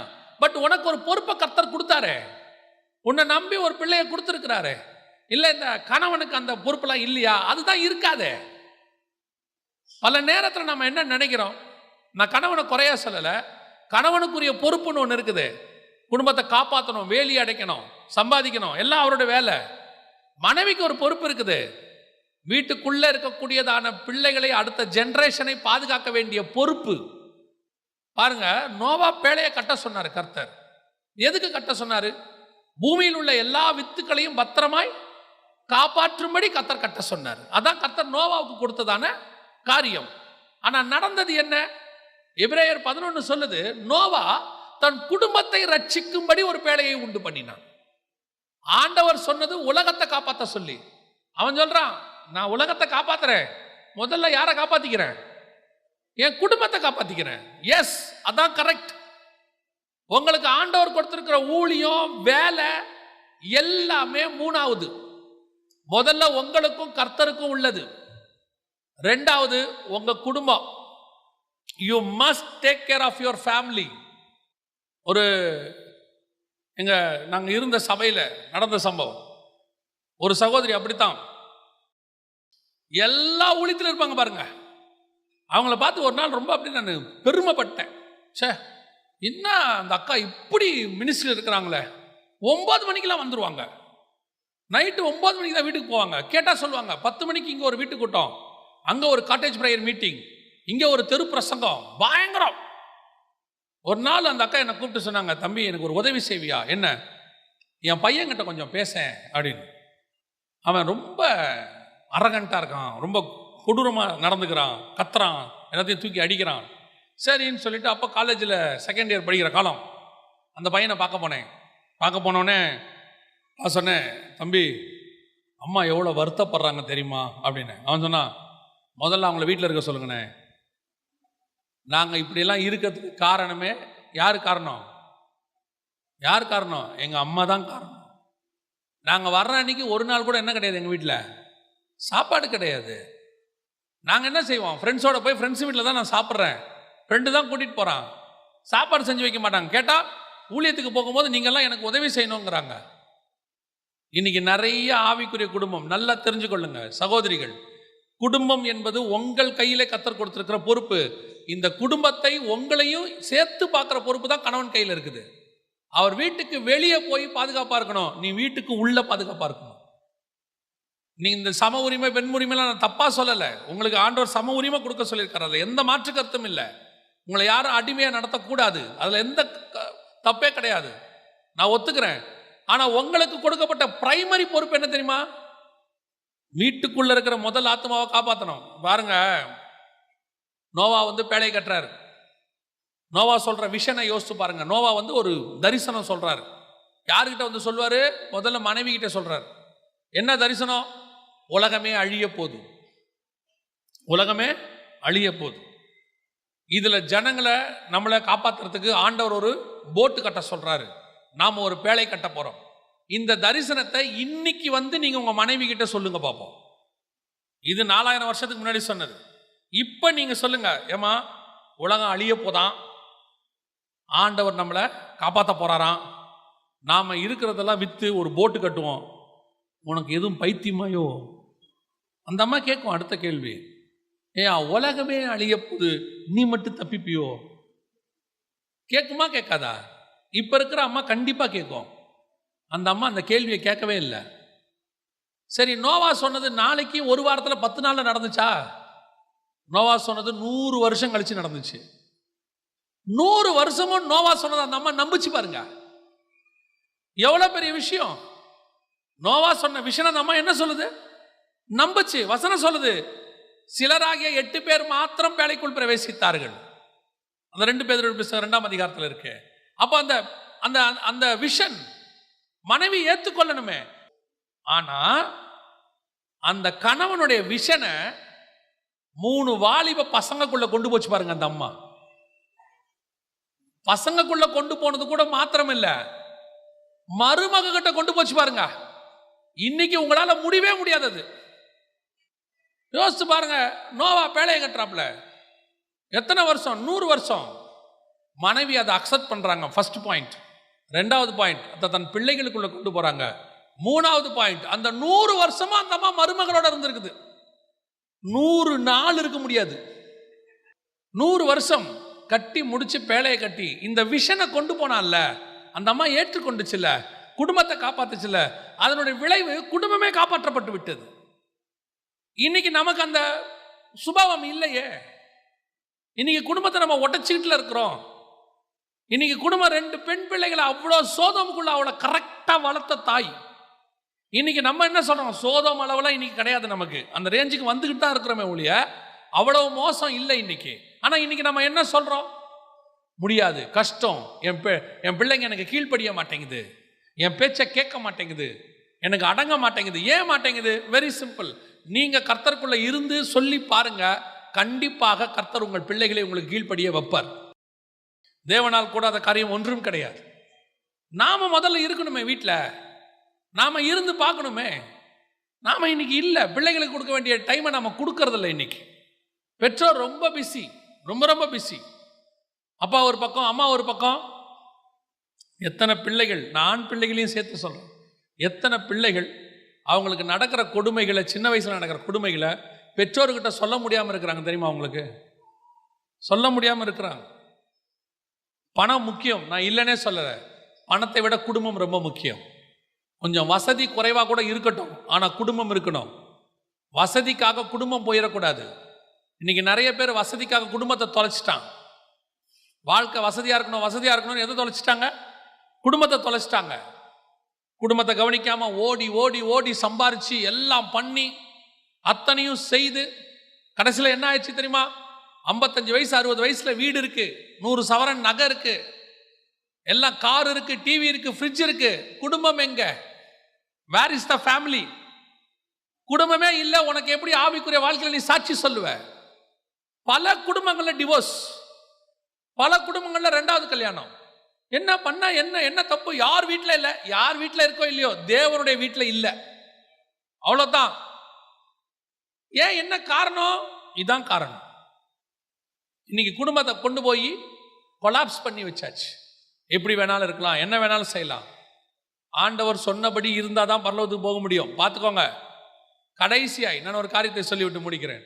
ஒன்று, கணவனுக்குரியதுல லோத்து ஒழுங்கா இருக்கணும், மனைவிக்குரியதுல. இப்ப இந்த மனைவிக்குரிய பிரச்சனை என்ன? இந்த அம்மா இவ்வளவு பர்ஃபெக்டா எல்லாத்தையும் வளர்த்தாங்க, காப்பாத்திட்டாங்க, வெளியே கூட வந்தாச்சுங்க. ஆனா சில நேரத்துல நாம் செய்யற சின்ன சின்ன மிஸ்டேக், அந்த வசனம் சொல்லுது பாருங்க, 19ஆம் அதிகாரம் 26. அவன் மனைவியோ பின்னிட்டு பார்த்து உப்பு தூணானால். இதுக்கு இயேசு கொடுக்கிற விளக்கம் பாருங்க. லூக்கா எழுதின சுவிசேஷம் 17ஆம் அதிகாரம் 31 வாசியுங்கள். 31. வயலில் இருக்கிறவன் தன் வஸ்திரத்தை எடுக்க பின்னிட்டு திரும்பாமல் இருக்க கடவன், லோத்துவின் மனைவியை நினைத்துக் கொள்ளுங்கள். அப்ப ஆண்டவர் எதுக்கு கம்பேர் பண்றார் பாருங்க. பின்னிட்டு பார்க்கிற அனுபவம், பேக் ஸ்லைடிங், பின்னாடி நடந்த சம்பவம், ரட்சிக்கப்படுறதுக்கு முன்னாடி நடந்த சம்பவம், இது எல்லாத்தையும் திரும்பி ரீஅலசி. இன்னைக்கு நிறைய பேருடைய பிரச்சனை இங்கதான் இருக்கு. லோத்துவின் மனைவி பின்னிட்டு பார்த்தால் என்ன? உன்னை ஒரு இடத்துல இருந்து இன்னொரு இடத்துக்கு ஆண்டவர் கொண்டாந்துட்டாரு, இனி நீ பின்னாடி பார்க்க வேண்டிய அவசியம் இல்ல. சில ஆட்கள் அதை செஞ்சுக்கிட்டே இருக்க, உட்காந்து பின்னாடி பின்னிட்டு திரும்புற அனுபவம், பின்னோக்கி பார்க்கிற அனுபவம், பேக் ஸ்லைடிங். அதனுடைய விளைவு அவளுக்கு முன்னிட்டு போவதுக்கு வாய்ப்பே முடிஞ்சு போச்சு. உப்பு தூணானால். பல நேரத்தில் நம்ம பின்னிட்டு பார்க்கிறோம். உனக்கு ஒரு காரியத்தை விட்டுட்டு ஆண்டவர் கூட்டிட்டு வந்துட்டாரா? வந்ததுதான், அவ்வளவுதான், முடிஞ்சு போச்சு. பாஸ்ட் இஸ் பாஸ்ட், அது திரும்பி வராது. ஏன் அதை உட்காந்து திரும்பி பார்க்கணும்? அதனுடைய விளைவு என்ன ஆகும்? நீ அடுத்த ஸ்டெப்பு முன்னாடி போகவே முடியாது. அந்த ஸ்டெப்லயே நீ க்ளோஸ், அந்த ஸ்டெப்லயே கர்த்தர் உன்னை ஸ்டாப் பண்ணிட்டார். அடுத்த ஸ்டெப் உனக்கு கொடுக்கல. அதனாலதான் சொல்றார், வயலில் இருக்கிறவன் பின்னிட்டு திரும்பாது இருக்க கடவன். திரும்பி பார்க்காதீங்க. உங்களுடைய பழைய வாழ்க்கையில நீங்க எதெல்லாம் விட்டுட்டு வந்தீங்களோ, நான் தான் அடிக்கடி சொல்வேன், ஆண்டவர் எதெல்லாம் செய்ய வேணாங்கிறாரோ அதெல்லாம் பிசாசு என்ன செய்வான்? செய்ய வைப்பான். நான் சொல்றது ஒரு உதாரணம். ஆண்டவர் சொல்றாரு, பழையவைகள் எல்லாம் ஒளிந்து போயின, எல்லாம் பழையவைகள் எல்லாம் ஒளிந்து போயின. ஃபேஸ்புக்கில் வந்து பாருங்க, எல்லா பழசையும் கொண்டாந்துருவான் பிசாசு. சில நேரத்தில் கர்த்தர் ஏன் சில நண்பர்களை விட்டு உன்னை பிரித்து கூட்டு வந்தாரு? ஏன் ஒரு இடத்துல இருந்து இன்னொரு இடத்துக்கு கூட்டு வந்தாரு? ஏன் ஒரு சிலரை உங்களை பார்க்க விடாம பண்ணி இருக்கிறாரு? ஒரு சிலரை சந்திக்க விடாமல் செய்ததுக்கு காரணம் என்ன அப்படின்னு நீங்க கேட்டீங்கன்னா, அவர்கள் உங்கள் பின்னால் வந்தா அவங்க உங்கள் பின்னாடி இழுத்துருவாங்க. சில நேரத்தில் கர்த்தர் சில காரியங்களை நம்ம விட்டு என்ன செஞ்சிருக்கிறாரு? விலக்கி இருக்கிறாரு. பின்னாடி என்ன செய்யக்கூடாது? போகக்கூடாது. நமக்கு சில நேரத்தில் அப்படியே திரும்பி பார்க்குற ஒரு அனுபவம். அப்படி திரும்பி நீங்கள் பார்த்தீங்கன்னா அதுக்கு மேலே அடுத்த ஸ்டெப்பு போகிறது நின்று போயிடும். பல நேரங்களில் உப்பு தூணா மாறுறதுக்கு காலம் வந்துடும், ஸ்டாப் ஆயிரும். அதுதான் சொல்கிறேன். எனக்கு ரெபேக்காள்கிட்ட பிடிச்ச ஒரு விஷயம் என்னன்னா, ஆண்டவர் சொல்லுவார், ஈசாக்கு எங்கே போகக்கூடாது, இந்த தேசத்தை விட்டு வெளியே போகக்கூடாது அப்படின்னு ஊழியக்காரங்கிட்ட உத்தரவு வாங்கிடுவார். அவன் போய் ரெபேக்காளை கூட்டிகிட்டு வந்துடுவான். ஈசாக்கு தேசத்தை விட்டு வெளியே போகலங்கிறது பெரிய விஷயமே இல்லை, ரெபேக்கா போல கடைசி வரைக்கும். அதுதான் ஈசாக்குடைய ப்ளஸ் பாயிண்ட். ரெபேக்கா நினச்சிருந்தா ஈசாக்கை என்ன பண்ணியிருக்கலாம், கூட்டிகிட்டு போயிருக்கலாம். ஆனால் கர்த்தர் சொல்கிறார் ஈசாக்கை பார்த்து, இந்த தேசத்தை விட்டு போகாமல் இந்த தேசத்தில் குடியிரு. அவன் மட்டும் குடியில்ல, அவன் மனைவியும் கடைசி வரைக்கும் லாபானை பார்த்தான்னு இருக்காது, கடைசி வரைக்கும் தாய் வீட்டுக்கு போனான்னு இருக்காது. தாய் வீட்டுக்கு போகக்கூடாதுன்னு சொல்லலை, சில இடங்களுக்கு பழையவைகள் ஒளிந்து போச்சுன்னா அது ஒளிஞ்சு போச்சு தான், அது திரும்பி நம்ம பின்னிட்டு பார்க்கக்கூடாது. அதுக்கு பின்னாடி ஆவிக்குரிய காரியம் இருக்கும். கர்த்தர் சில நேரங்கள் அதை விரும்புகிறார். இவ்வளோ நல்லது செஞ்சு அந்த அம்மா வாலிப பிள்ளைகள் வரைக்கும் வளர்த்து கொண்டு வந்து சோதோமுக்குள்ள அவ்வளோ பத்திரமா பாதுகாத்த தாய் ஒரு சின்ன தப்பு திரும்பி பார்த்தாங்க, அவ்வளோதான் முடிஞ்சு. இதுதான் சகோதரிகள் வாழ்க்கையில் எப்பவும் நடக்கும். நீங்கள் எல்லாம் செய்வீங்க, செஞ்சுட்டு ஒரு வார்த்தை ஏதோ ஒன்று சுருக்குன்னு பேசிடுவீங்க, நீங்கள் செஞ்சதெல்லாம் போயிடும். எது நிற்கும்? அந்த வார்த்தை தான் நிற்கும். என்ன செஞ்சு என்ன பிரயோஜனம்? அவள் ஒரு வார்த்தை சொன்னா பாரு, கடைசி வரைக்கும் அதை சொல்லுவாங்க. அது மட்டும் இனி என் மனசில் நின்றுக்கிட்டே இருக்கு. நமக்கு என்ன தோணும்? நீங்கள் என்ன சொல்லுவீங்க? நான் எவ்வளவு செஞ்சேன், எல்லாத்தையும் மறந்துட்டீங்க. ஆமாம், நீங்கள் வளர்த்ததெல்லாம் மறந்துடும், பின்னிட்டு பார்க்கறது மட்டும் நிற்கும். இயேசுவே சொல்றாரு, அவள் லோத்தின் மனைவியை நினைத்துக் கொள்ளுங்க. எதை நினைச்சு கொள்ளுங்க? திரும்பி பார்க்கறத நினைச்சுங்கன்றார். நீங்க யோசிச்சு பாருங்க, யோபுவோடைய மனைவி இருக்கிறாங்க. எல்லாரும் யோபுவின் மனைவிட்ட என்ன சொல்றோம்? யோபுவின் மனைவினோட உங்களுக்கு என்ன ஞாபகம் வருது? தூஷித்தது ஞாபகம் வருது. கரெக்ட் தானே? நீங்க யோசிச்சு பாருங்க. யோபு எல்லாத்தையும் தூக்கி தலை மேல போட்டு உக்காண்டார் தானே, எல்லாம் போச்சுல ஒரே நாள். அந்த சோகம் அந்த அம்மாவுக்கு இல்லையா? இவருக்கு மட்டும்தானா? யோபுக்கு மட்டும்தான் சோகமா? யோபுக்கு எவ்வளவு சோகம் இருக்குதோ அவ்வளவு சோகம் யாருக்கு இருக்கு? மனைவிக்கும் இருக்கு. இவராட அப்ப அவங்க பெத்தவங்க மொத்த பிள்ளையும் செத்துச்சு. நானா அந்த அம்மாவை யாரும் நினைக்கிறோமா? யாரை பத்தி பேசுறோம்? யோபை பத்தி மட்டும் பேசுறோம். ஏன் அந்த அம்மாவுக்கு சோகம் இல்லையா? அந்த அம்மா என்ன பண்ணிருக்கோம்? இந்த ஆளுக்கு இருக்கிற அத்தனை சோகமும் அந்த அம்மாவுக்கு இருக்கு. ஆனா இந்த ஆள்கிட்ட அந்த ஒரு நல்ல குணம், எவ்வளவு சோகமா இருந்தாலும் வாயால யாரையும் திட்ட மாட்டான். உங்ககிட்ட இருக்கிற ஒரு நல்ல குணம், திட்டாம இருக்க மாட்டீங்க. திட்டி முடிச்சுட்டு தான் மறுவேலை. சரி, அது போட்டோம். அதுக்கப்புறம் கர்த்தர் ஆசீர்வதிச்சிட்டாரு. 2 மடங்கு யோபு என்ன பண்ணிட்டாரு? ஆசீர்வதிச்சிட்டாரு. திருப்பி எத்தனை குழந்தை பிறந்துச்சு? 10 குழந்தை பிறந்துச்சு. இந்த 10 குழந்தை யாரோட பிறந்தது? அந்த அம்மா கூட தானே பிறந்துச்சு. எல்லாம் போச்சு, அந்த அம்மா போச்சா? போல இல்ல. யோபுவின் சரீரம் இப்ப எப்படி இருக்குது? உடம்பெல்லாம் எப்படி இருக்கும்? பருவோடைய தழும்பு இருக்கும். பரு போயிடுச்சு, சுரண்டியாச்சு. ஆனா கண்டிப்பா உடம்புல என்ன இருக்கும்? தழும்பு இருக்கும். அந்த தழும்போட தான் உட்கார்ந்து இருக்கிறாரு. திருப்பி அதே கணவனோட தான் இருக்கு. அடுத்த 10 வருஷம் 10 குழந்தை அந்த கணவனோட தான் பிறந்திருக்குது.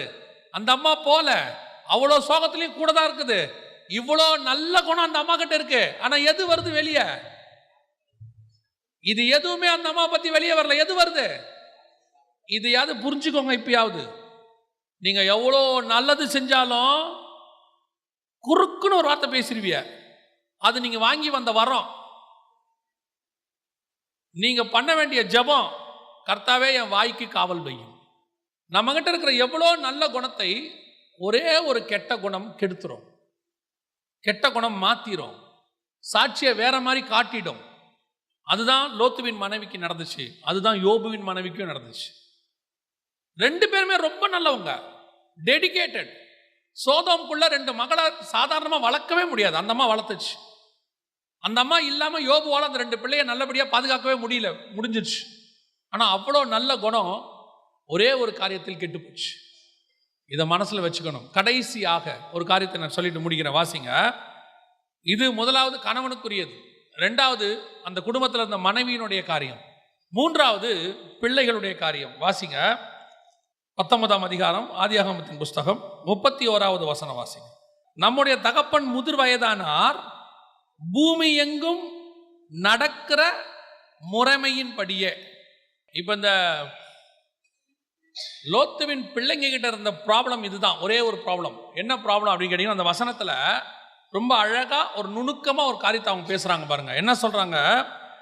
நம்முடைய தகப்பன் முதிர் வயதானார், பூமி எங்கும் நடக்கிற முறைமையின்படியே. இப்ப இவங்க எந்த முறைமையை பார்க்கறாங்க? சோதோமுடைய முறைமை, சோவாருடைய முறைமை, இவங்க எந்தெந்த மலை மேல இருக்கிற முறைமை? பூமியின் முறைமை. பூமியின் முறைமையை பார்க்கிற எந்த பொண்ணுமே கெட்டு போவான். பூமியின் முறைமையை பார்க்கிற எந்த பையனும் கெட்டு போவான். அதனாலதான் சபைக்குள்ள நாம ஆவிக்குரிய முறைமையை சொல்லிக் கொடுக்கிறோம்.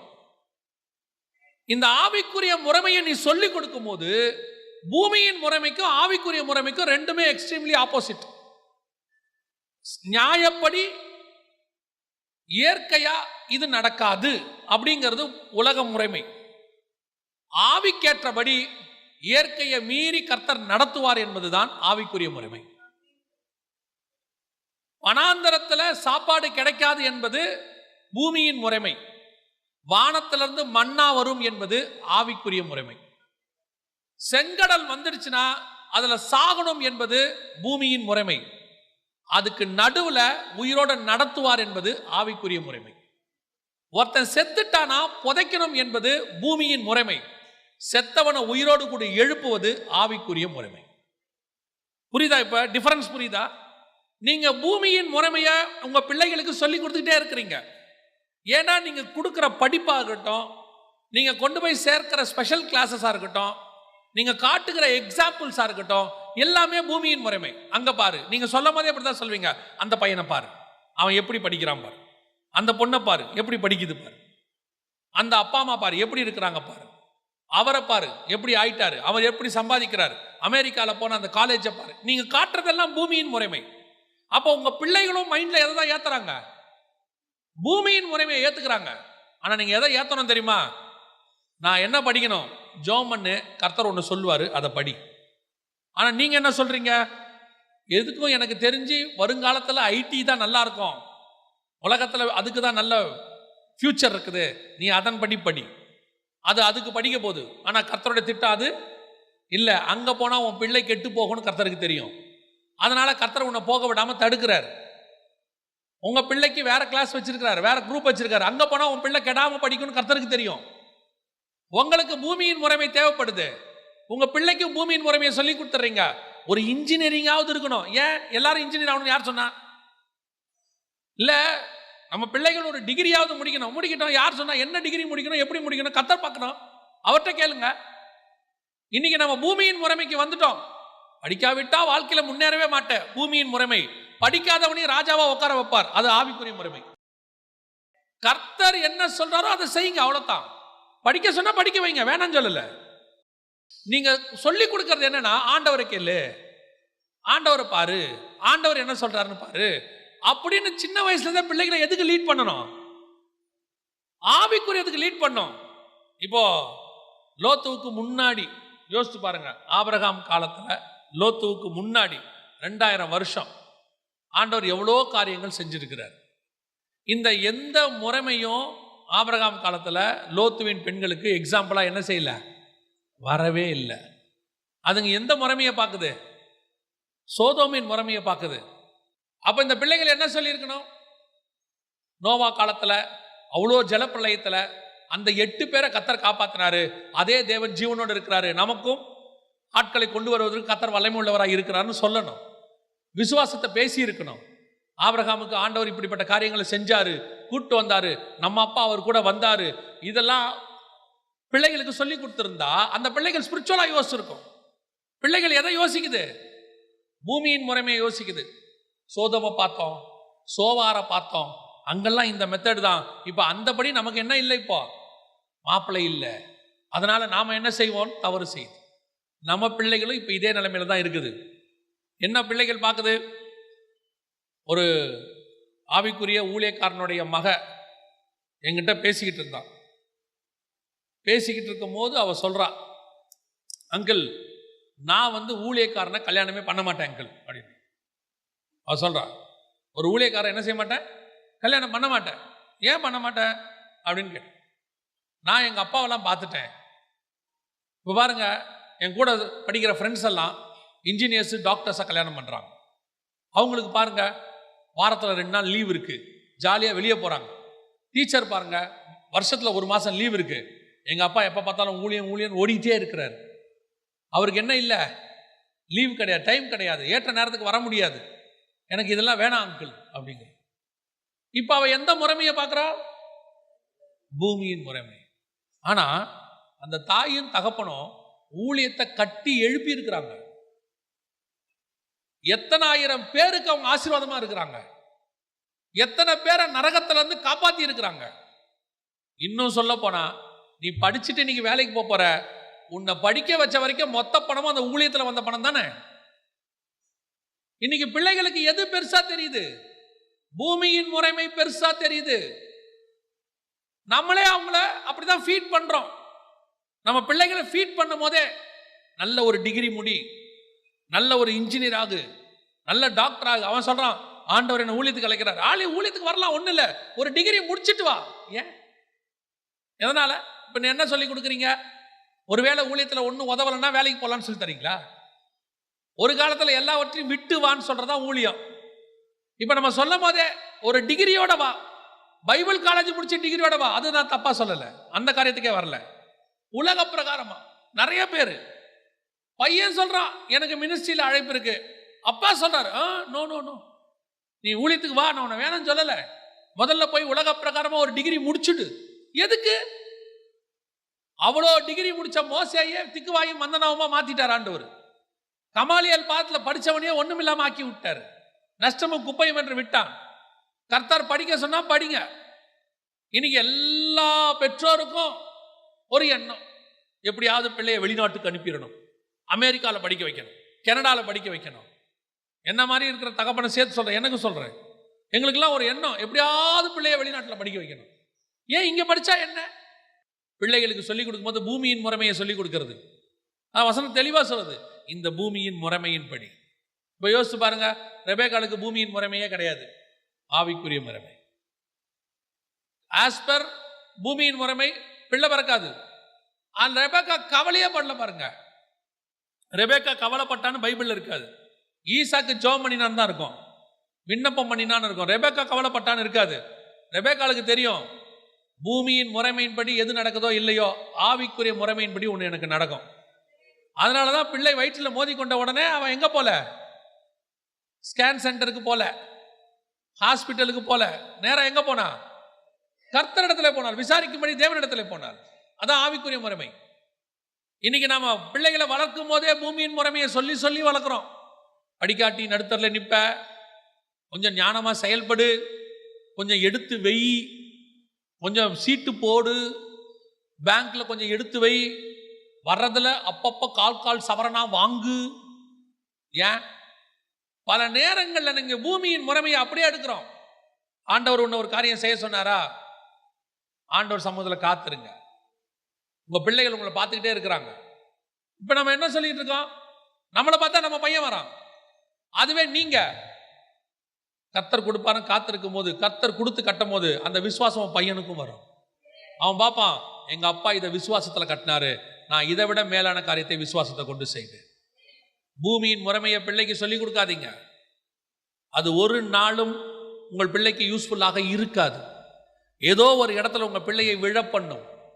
பிள்ளைகளுக்கு ஆவிக்குரிய முறைமையை சொல்லிக் கொடுங்க. உங்க பிள்ளைகளுக்கு உடம்பு சரியில்லையா, ஃபர்ஸ்ட் சொல்லுங்க, நல்லா போய் ஜோம் பண்ணு, கர்த்தர் சுகம் தருவான்னு சொல்லுங்க. அவன் ஜோம் பண்ணும் போது டாக்டருக்கு ஃபோன் பண்ணுங்க, வேணா உங்களுக்கு தேவைப்பட்டா சொல்லுங்க. டாக்டர்கிட்ட போக வேணாங்கிற ஆள் நான் இல்லை. உங்க விசுவாசம் எப்படியோ அப்படி தெய்வீக சுகம் கிடைக்கும்னா நீங்க ஜோம் பண்ணுங்க. இல்லை டாக்டர்கிட்ட போறீங்க, உங்க விசுவாசம் அப்படியே நீங்க போங்க, அது உங்க இஷ்டம்.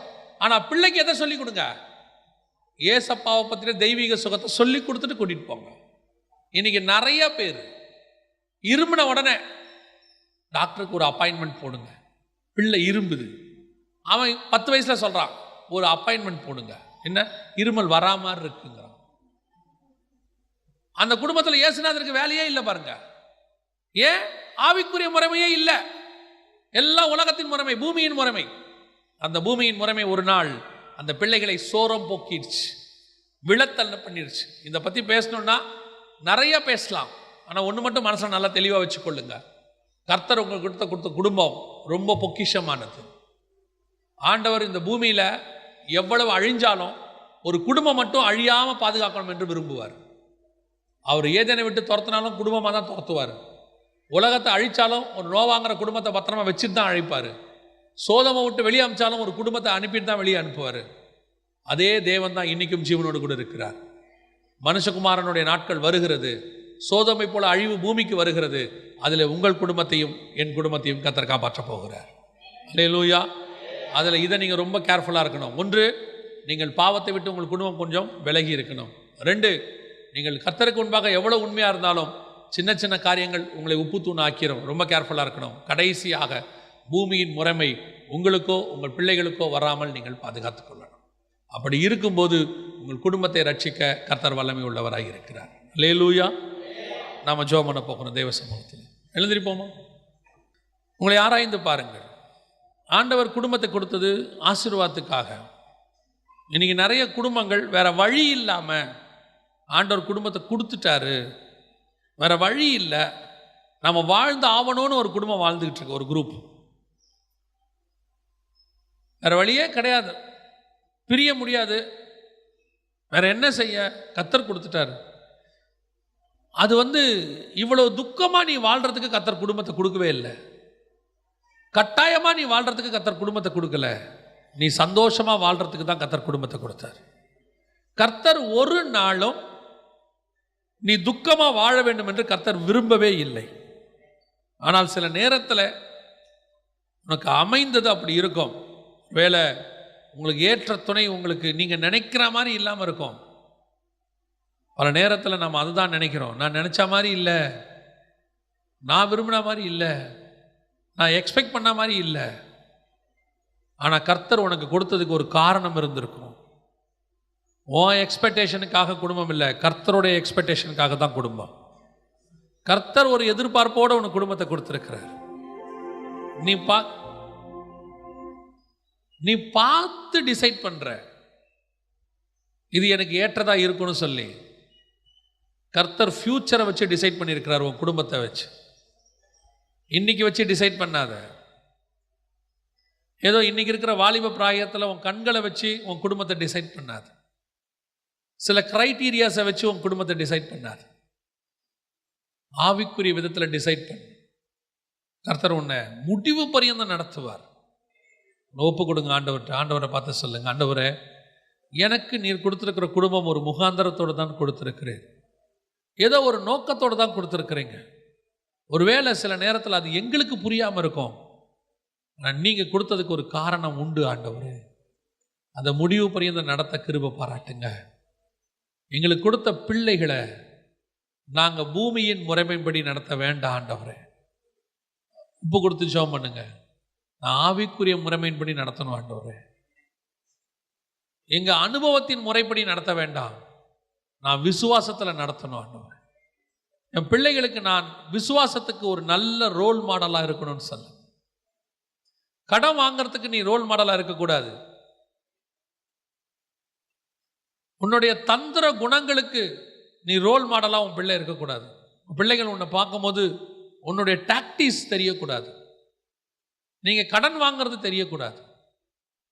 இதுதான் மெத்தடுன்னு அவங்க தப்பான மெத்தடை தெரிஞ்சிக்க கூடாது. நீ போய் உங்களுடைய மாமனார் வீட்டில் மாமியார் வீட்டில் சண்டை போட்டு வாங்கிட்டு வரதை உன் பிள்ளைகள் பார்த்து அதை மாடலாக எடுக்கக்கூடாது. நாளைக்கு உங்கள் பிள்ளைகள் அதே மாதிரி அவங்க மாமனார் மாமியார் வீட்டில் சண்டை போட்டு கேட்பாங்க. இல்லைன்னா உன்னுடைய மருமகன்கள் உங்ககிட்ட சண்டை போட்டு கேட்பாங்க. அதெல்லாம் தப்பான ரோல் மாடல். எல்லா வீட்லேயும் செய்கிறாங்க, எனக்கும் செய்யணும் இல்லை, அது பூமியின் மாடல். யார் எனக்கு செஞ்சாலும் செய்யாவிட்டாலும் பரலோகம் எனக்கு செய்யும், என் தகப்பன் எனக்கு செய்வார். நான் கோலும் கையுமாய் வந்தாலும் இரு பரிவாரங்களை அவர் தருவதற்கு வல்லமை உள்ளவராய் இருக்கிறார். பிள்ளைங்க உங்களை பார்க்கும்போது சொல்லணும், எங்கள் அப்பா தேவனால் உயர்த்தப்பட்டவர், எங்கள் அப்பாவுடைய சாட்சி ரொம்ப நல்லா இருக்கணும்னு பிள்ளைகள் உங்களை பார்த்து சாட்சி சொல்லணும். பூமியின் முறைமையை சொல்லிக் கொடுக்காதீங்க. பூமியின் முறைமையை அந்த முறைமையில் அவங்களுக்கு முன்னாடி நீங்கள் வாழாதீங்க. ஆவிக்குரிய முறைமையில் வாழ்ந்து பாருங்க. உங்கள் பிள்ளைகள் உங்களை பார்த்துக்கிட்டே இருக்கிறாங்க. நீங்கள் தான் உங்கள் பிள்ளைகளுக்கு நிருபம். நீங்கள் தான் உங்கள் பிள்ளைகளுக்கு ரோல் மாடல். உங்களை பார்த்து தான் உங்கள் பிள்ளைகள் வளருவாங்க. நீங்கள் உங்கள் பிள்ளைகளுக்கு தப்பான மாடலாக இருந்துட்டு உங்கள் பிள்ளைகள் நல்லா வளரணும்னு நினச்சிங்கன்னா ராங், தப்பு. ஏலியின் பிள்ளைகள் ஏலி மாதிரி தான் வருவாங்க, ஏலியை விட மோசமாக வருவாங்க. ஆண்டவர் உனக்கு அதான் வாய்ப்பு கொடுக்குறார். ஒப்பு கொடுத்து ஜெபம் பண்ண போகிறோம். எல்லாம் குடும்பங்களுக்காக ஜெபம் பண்ணுங்க. கரங்களை உயர்த்தி ஆண்டவரை பார்த்து, ஆண்டவரே நீர் எனக்கு கொடுத்த குடும்பம் ரொம்ப பொக்கிஷம் ஆண்டவரே. ஏதோ ஒரு நோக்கத்தோடு தான் எனக்கு கொடுத்தீங்க ஆண்டவரே. அதை நான் முடிவு பரியந்தம் நடத்தணும்ப்பா. இந்த குடும்பத்தை விட்டுட்டு, கணவனை விட்டுட்டு, மனைவியை விட்டுட்டு தனியாக இருப்பேன், தனியாக நீ பரலோகத்துக்கு போவேன்னு கனவுல கூட நினைக்காத. கனவுல கூட நினைக்காத. போய் ஒப்புரவாகு. முதல்ல ஒருவேளை ஒப்புரவாக முடியாத சிச்சுவேஷனாக இருந்தால் தேவனோட ஒப்புரவாகு. உன்னை ஒப்புக்கொடு. முதல்ல சுயநீதியை விட்டு வெளியே வா.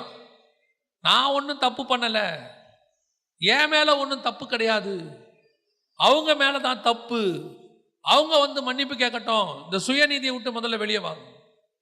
ஒரு பாவமும் செய்யாத தானியேலே ஆண்டவரை பார்த்து சொல்றாரு, நாங்கள் பாவம் செய்தோம் ஆண்டவரே. ஏன் உங்களை நீங்க சரண்டர் பண்ணக்கூடாது? மனைவியை ஏன் நீங்க மன்னிக்க கூடாது? கணவனை ஏன் நீங்க மன்னிக்க கூடாது? ஏன் நீங்க ஒப்புரவாக்க கூடாது? பேசாம மனைவி கிட்ட இருந்தீங்கன்னா இப்ப போன் பண்ணி பேசுங்க. முடிஞ்ச உடனே கணவன் கூட சண்டை போட்டிருந்தீங்கன்னா போன் பண்ணி பேசுங்க.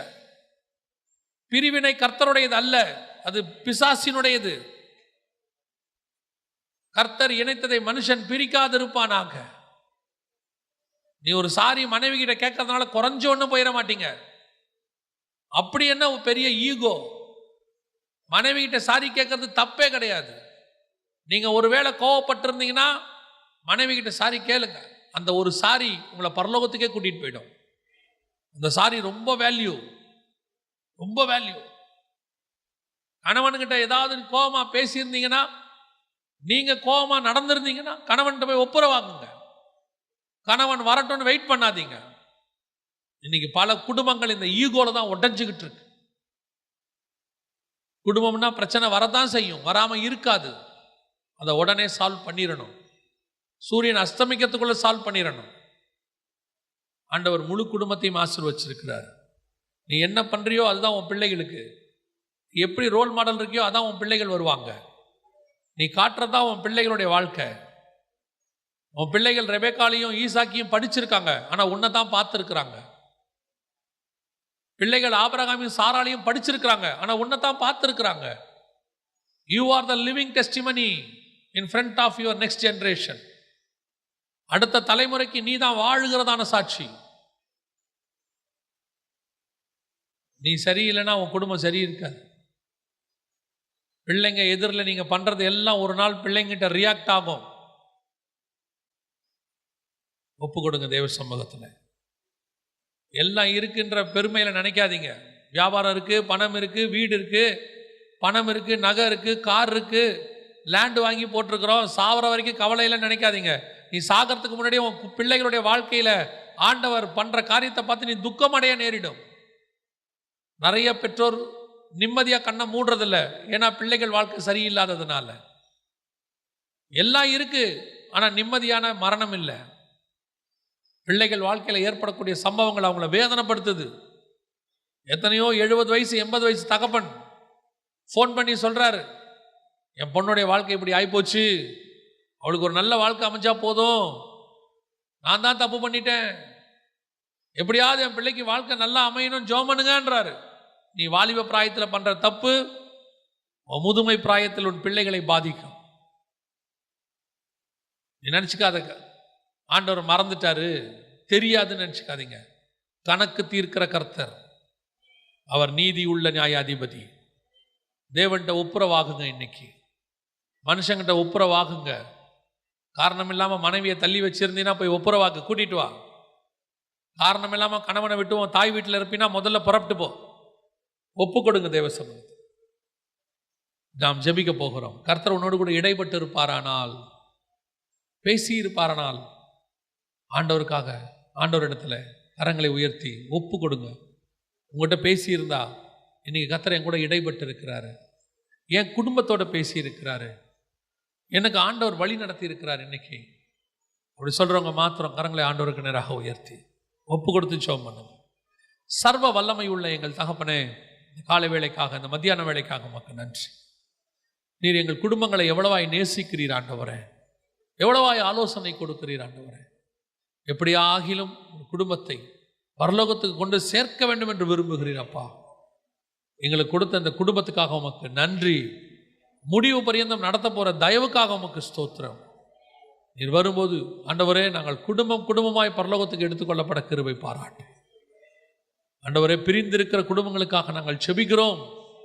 இந்த பிரிவினையை உண்டாக்குகிறது யாராயிருந்தாலும், அது பிசாசாய் இருந்தாலும் மனுஷனாய் இருந்தாலும் சரி, தேவனாகிய கர்த்தர் அந்த தடைகளை நீக்கி போடுவீரா. கணவனுக்கும் மனைவிக்கு நடுவில் உங்க ஒருத்தரை தவிர வேற யாரும் இருக்கக்கூடாது ஆண்டவரே. கர்த்தர் நீர் அதை செய்ய போற தயவுக்காக உமக்கு நன்றி. குடும்பங்களுக்குள்ளே சமாதானத்தை கொண்டு வந்ததுக்காக நன்றி. இன்றைய தினத்திலே குடும்பங்களுக்குள்ளே சந்தோஷத்தை கொண்டு வந்ததுக்காக நன்றி. பிள்ளைகள் பெற்றோருக்கு கீழ்ப்படிய போற தயவுக்காக உமக்கு ஸ்தோத்திரம். ஆசீர்வதியும், வழி நடத்தும். எங்கள் ஆண்டவர் இயேசுவின் நாமத்தில் பிதாவே.